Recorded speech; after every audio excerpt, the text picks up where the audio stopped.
At 11:02 a.m. on August 9, 1945, an American aircraft dropped an atomic bomb named Fat Man on Nagasaki, Japan. The bomb, with the force of 22,000 tons of TNT, killed at least 30,000 people instantly. That same day, the Soviet Union began its invasion of Manchuria, marking the second atomic attack on Japan in just 3 days. The United States was determined to force Japan into an unconditional surrender and bring World War II to an end. The Soviet offensive was massive, spanning 2,730 miles from the Mongolian desert to the Sea of Japan. The assault came from multiple directions, west, north, and east. Since midnight, over 1 million Soviet soldiers had poured into Manchuria, a Japanese puppet state known as Manchukuo, backed by air, naval, and armored units. This was the final major military campaign of the war. Japan's imperial headquarters issued an emergency bulletin on the morning of August 9th, confirming the Soviet declaration of war and their push into Manchurian territory, although the announcement minimized the scale of the invasion. In reality, about 1.5 million Soviet troops, including Mongolian allies, and supported by river units, air forces, and 4,300 aircraft, launched a full-scale assault on Japanese forces in North Korea and Manchuria. Russia, having lost the Russo-Japanese War in 1905, now aimed to recover lost territories like Sakhalin and the Kuril Islands and gain access to strategic ports like Port Arthur. Soviet leader Joseph Stalin saw this moment as a chance to restore national pride and expand influence in Asia. In 1941, Japan and the Soviet Union had agreed to a neutrality pact, which helped both nations focus on other fronts. Stalin prioritized defeating Nazi Germany, while Japan concentrated on its Pacific campaign. This pact held until August 8, 1945. During that time, even American B-29 bombers that crash-landed in Soviet territory were not returned. But by 1944, the United States no longer wanted peace between Japan and the Soviet Union. Over 1 million Japanese troops remained in eastern China and Manchuria, posing a serious threat. American commanders knew that China alone couldn't defeat Japan's forces in Asia. Despite heavy support, including 250,000 U.S. troops sent to back Chiang Kai-shek's nationalist army, no real progress was made. Mao Zedong's communist forces and Chiang's nationalists were more interested in gaining post-war advantage than fighting Japan, so the U.S. began pushing for Soviet assistance. Toward the end of 1944 and into early 1945, American leaders urged the Soviets to join the war against Japan. They hoped that Soviet involvement would weaken Japanese resistance. Stalin agreed to attack Japan within 3 months of Germany's surrender, a promise welcomed by President Franklin D. Roosevelt and British Prime Minister Winston Churchill. But Stalin wanted something in return: control over parts of Manchuria, the Kuril Islands, southern Sakhalin, Port Arthur, Dalian, and recognition of Mongolia's independence under Soviet influence. Roosevelt agreed to these terms at the Yalta Conference in February 1945, making deals involving China without informing Chiang Kai-shek. By June 1945, after the brutal Battle of Okinawa, U.S. leaders were desperate to avoid a ground invasion of Japan. At that time, atomic bombs were not yet a confirmed strategy. The plan was to pressure Japan through blockades, heavy bombing, and Soviet entry into the war. But that changed after a successful atomic test on July 16th. President Harry Truman, who had taken over after Roosevelt's death, became wary of Soviet intentions in Asia. Japan was already suffering under a naval blockade and relentless bombing. On March 9th, a firebombing raid on Tokyo killed around 200,000 civilians. Other cities were devastated in similar attacks. By mid-1945, these bombings made an invasion seem less necessary, and some U.S. officials began questioning whether Soviet help was still needed. Meanwhile, Stalin had his own agenda. He wanted to ensure Soviet dominance in the Far East, in line with the agreements made at Yalta. Japanese officials, however, didn't realize how imminent the Soviet attack was. Even those in Tokyo who suspected Soviet involvement thought it wouldn't happen until 1946. They underestimated Stalin's urgency and ignored signs of Soviet troop movements. The Japanese Kwantung Army in Manchuria, led by General Otozo Yamada, was unprepared. Its best soldiers had already been sent to Okinawa and Kyushu. Many top officers were absent, air support was weak, and the defenses were incomplete. Thousands of Japanese civilians had previously fled to Manchuria, thinking it would be safe. Their hopes were quickly crushed as the Soviet military launched a powerful invasion, breaking Japan's hold in Asia and speeding up the end of the war. Japanese officials avoided evacuating civilians, fearing it would damage morale and spark panic. Stalin, focused on capturing territory, was willing to suffer heavy losses. The Soviets prepared medical aid for over 500,000 people, expecting as many as 160,000 casualties based on Japanese military strength. Early in 1945, Stalin began reinforcing Soviet troops along the Manchurian border. After maintaining around 40 divisions for years, he added 40 more, moving them east using 3,000 locomotives along the Trans-Siberian Railway during May and June. These forces completed their journey by marching across the hot, barren Mongolian desert. After a 6,000-mile trip from Europe, the U.S. supplied the Soviets with weapons and gear, including around 500 Sherman tanks delivered to Russian ports. As the Soviets reached the front, they used deception and camouflage to hide their true strength. Top officers disguised their identities and wore no military badges. The elite 6th Guards Tank Army left its old equipment behind in Czechoslovakia and received new weapons from Ural factories. For the first time in the war, the Soviets created a fully independent command for this theater. Marshal Alexander Vasilevsky led the campaign, aiming to encircle Japanese defenses from 3 sides and capture Sakhalin, the Kuril Islands, and possibly northern Hokkaido. Marshal Kirill Meretskov led the First Far Eastern Front, with over 586,000 troops attacking from the east. Marshal Rodion Malinovsky commanded the Trans-Baikal Front, with 654,000 troops launching a sweeping attack from the west. General Maxim Purkayev's Second Far Eastern Front, made up of 337,000 soldiers, pushed into northeastern Japan-held positions. The strategy relied on swift movements to stop Japan from forming an organized defense. Japan's total strength was estimated at over 1,000,000 troops, but many were poorly trained and ill-equipped. The Kwantung Army had about 714,000 troops across 24 infantry divisions, 9 brigades and 2 tank brigades, but many were second-rate units lacking ammunition and modern weapons. The 170,000-strong Manchukuo Army, made up of Chinese collaborators, offered little resistance. An additional 44,000 Mongolian cavalry troops supported the Japanese. In the wider region, nearly 289,000 Japanese troops were stationed in the Kuril Islands, Sakhalin, and Korea. Most of the Kwantung Army consisted of conscripts, reserves, or soldiers reassigned from other fronts. Training was poor, and equipment was outdated.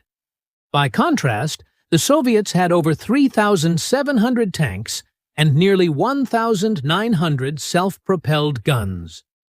Japanese forces focused their defenses in southeastern Manchuria near Tonghua.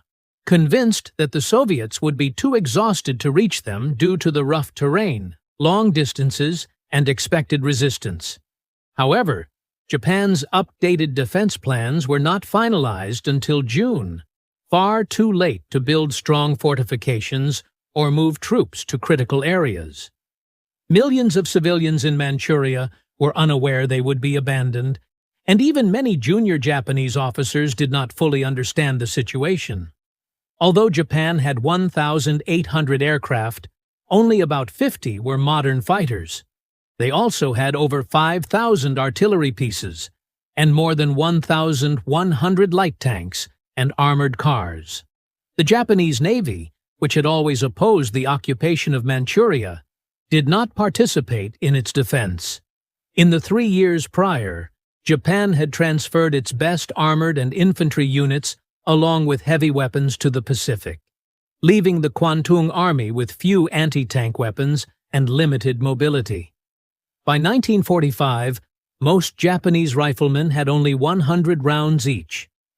Japanese commanders expected that if the Soviets attacked from the west, they would follow the railway routes to Harbin or Solin.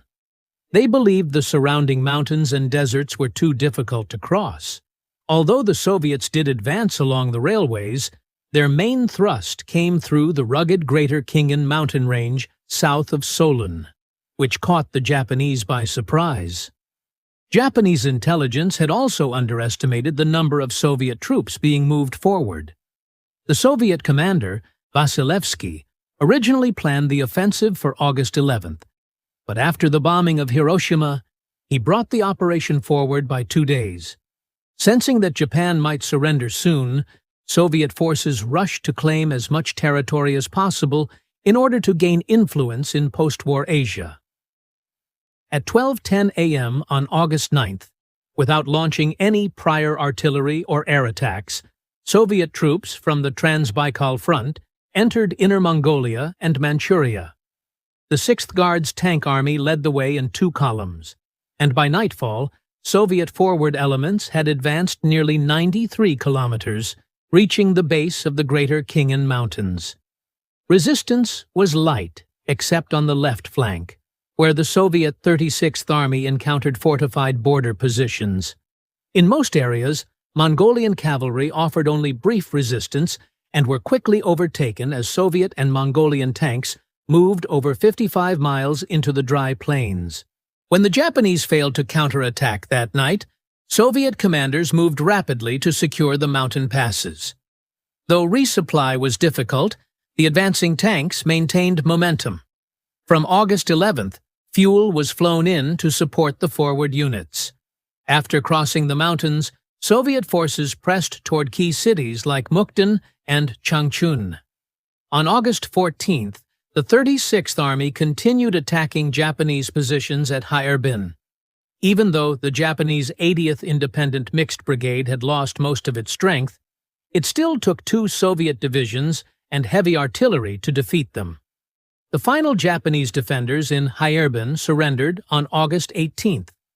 In Inner Mongolia, the Soviet Mongolian Cavalry Mechanized Group clashed with the 3rd, 5th, and 7th Inner Mongolian Cavalry Divisions at Zhangbei on August 15th.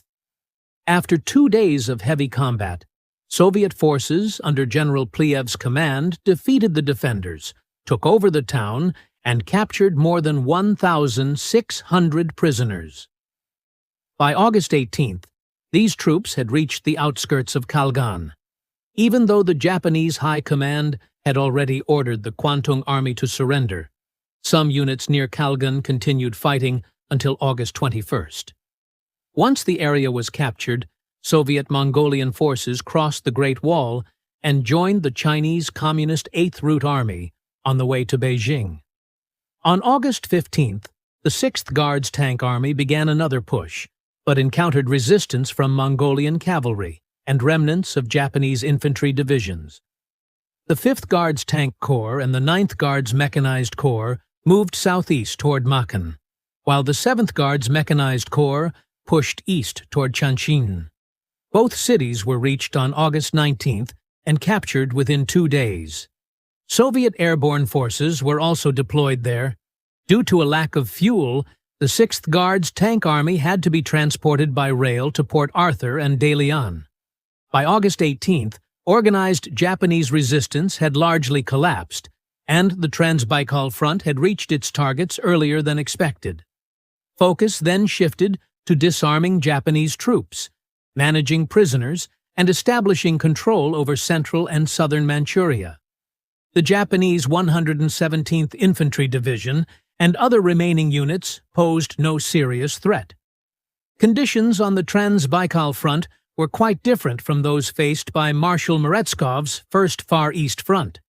In eastern Manchuria, Japanese border defenses were stronger, and the front stretched only about 435 miles from Amen on the Ussuri River to the Sea of Japan. Some areas had fortified concrete positions. In the early hours of August 9th, during bad weather and without any preliminary shelling, Soviet forces launched a surprise offensive across the entire front. Many attacks were made across terrain the Japanese thought impossible for large armies to traverse. The Soviet Fifth Army, with 12 divisions and nearly 700 armored vehicles, led the charge and attacked both the front and northern flank of the Valinsk Center of Resistance, which was held by a battalion from the Japanese 124th Infantry Division. Each Soviet infantry division on the main attack route was backed by tanks and self-propelled guns. By nightfall, they had advanced 15 kilometers and opened a 25-mile-wide gap in the Japanese line.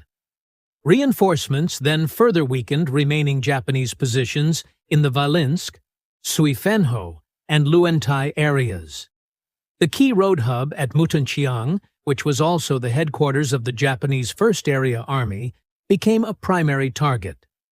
Encouraged by the Fifth Army's rapid progress, Merezkov ordered an accelerated assault on the city. One of the campaign's few large battles began on the evening of August 11th, when Soviet troops reached the outer defenses of Mutanchiang. The First Red Banner Army advanced from the north to support the offensive. The Japanese 126th Infantry Division and parts of the 135th were dug in within forested areas, forcing Soviet soldiers to cut roads through thick woods to move forward. Some Japanese units, unaware of surrender orders, fought to the last man. Nearly half of all Soviet casualties during the campaign occurred during the intense two-day battle starting August 15th.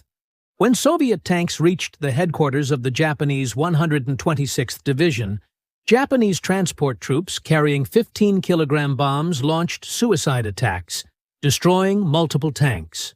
On August 16th, the First Red Banner Army moved northwest toward Harbin, while the Fifth Army turned south and southwest toward Kirin and Ningan. By August 18th, they were receiving mass surrenders from Japanese forces, just as Japan officially declared surrender. On August 20th, elements of the First Red Banner Army reached Harbin and linked up with Soviet airborne units and amphibious forces from the 15th Army of the Second Far East Front. Meanwhile, Soviet troops also attacked southern areas of the First Far East Front to cut off Japan's routes between Korea and Manchuria. Expecting Japan's imminent surrender, the Soviet 25th Army, with naval support, conducted landings and overland movements to solidify control over northeastern Korea. Soviet forces reached the 38th parallel, the planned boundary for joint occupation with American forces, before the end of August. Operations conducted by the Second Far East Front spanned a wide range of terrain, with some of the most intense battles occurring when Japanese units from the 134th and 123rd Infantry Divisions and the 135th Independent Mixed Brigade put up strong resistance. General Perke split his army into 3 separate sectors, each assigned a specific goal and direction. The primary attack took place in the center, where 3 rifle divisions under Lieutenant General S.K. Maminov's 15th Army crossed the Amur River and broke through enemy defenses at Fuyin. They then advanced through mountain passes along the Songhua River and reached Harbin, linking up with forces from the First Far East Front. Despite facing numerous difficulties, The Second Far East Front successfully kept Japanese forces occupied in northern Manchuria, preventing them from aiding southern defenses. The Second Red Banner Army, supporting Mamanov's right flank, encountered obstacles such as difficult river crossings, harsh weather, rugged terrain, and fierce resistance, all of which slowed their advance. While Soviet troops continued their occupation of Manchuria, amphibious operations targeted Pacific islands promised to Stalin during the Yalta Conference. Approximately 8,000 Soviet soldiers were deployed to the Kuril Islands, located 500 nautical miles away. Of the 25,000 Japanese troops in the northern Kurils, 8,480 were stationed on Shumshu Island, a small landmass 18 miles long and 6 miles wide. Major General Fusaki Tsutsumi, the island's senior officer, had listened to the emperor's surrender speech on August 14th and chose not to resist an anticipated American landing. Nevertheless, on August 18th, Soviet forces launched an unexpected amphibious assault. The Red Army lacked proper training and equipment for amphibious warfare. The invasion became chaotic, with unprepared troops facing determined Japanese resistance. At 5:30 a.m. on August 18th, Japanese coastal guns opened fire on Soviet ships, sinking and damaging several. Soviet sailors attempted to use improvised rafts to bring tanks and artillery ashore under heavy fire. Communication systems failed during the landing.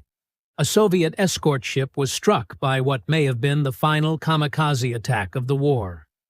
A Japanese counterattack with 20 tanks managed to push back the Soviets briefly. On August 19th, Soviet command issued orders to speed up the capture of the island. A Japanese envoy soon arrived to negotiate surrender, but coastal guns continued firing on Soviet vessels the next morning, prompting a harsh response. After sustaining 614 casualties, the Japanese forces under Tsutsumi finally surrendered on August 21st. Sakhalin was seen as a less immediate threat, since its northern region was already under Soviet control, and the closest point lay just 6 miles from the mainland. Nonetheless, the island was large, stretching 560 miles in length and ranging from 19 to 62 miles in width. Japan had held the southern part since 1905, which deeply angered the Soviets.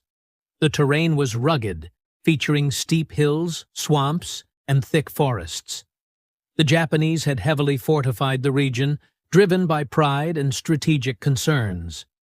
When Soviet forces attacked on August 11th, progress was slow.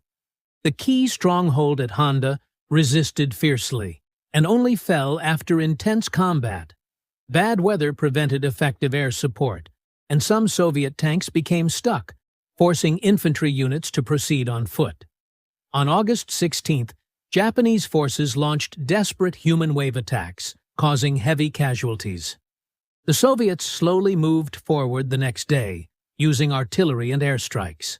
By the evening of August 17th, Japanese troops defending the outer lines surrendered. Despite this, some Japanese garrisons on Sakhalin continued to resist. On August 20th, Soviet troops landed at the port of Mocha and encountered heavy fire from shore defenses. Civilians were caught in the crossfire, and thick fog made visibility poor, hampering efforts to clear out defenders from strategic areas and the city center. Japanese propaganda had spread fear among civilians, especially women, warning them that the Soviets would harm them and their children. As a result, many fled into the forests or escaped to Hokkaido. In the fighting around Mocha, the Soviets reported killing 300 Japanese soldiers and capturing 600. By August 26th, Sakhalin was under Soviet control, although the operation took 4 days longer than planned. Stalin had greater ambitions beyond Sakhalin. Before launching the Manchurian campaign, the Soviets had intended to invade Hokkaido and capture its northern region once northern Korea was secured. On August 18th, Soviet commander Vasilevsky asked for Moscow's permission to proceed with the operation between August 19th and September 1st. Moscow remained silent for 2 days. After a second request on August 20th, Stalin finally gave the green light on August 23rd to prepare the attack. At the same time, the United States considered landing in the Kurils and at Port Dalian to secure strategic bases before Soviet forces could get there. Eventually, both sides stepped back. The Americans realized that trying to block Soviet moves could spark a serious conflict. On August 22nd, the Soviets canceled the planned Hokkaido landing after U.S. President Truman firmly rejected Stalin's request for Japanese forces in northern Hokkaido to surrender to the Soviets. Instead, the United States quickly deployed Marines to important coastal areas in China to secure them until Chiang Kai-shek's nationalist forces could arrive.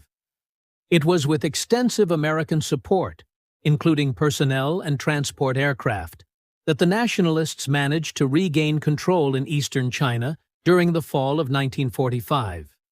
The Soviets claimed to have killed, wounded, or captured 674,000 Japanese troops during the Manchurian campaign and related operations.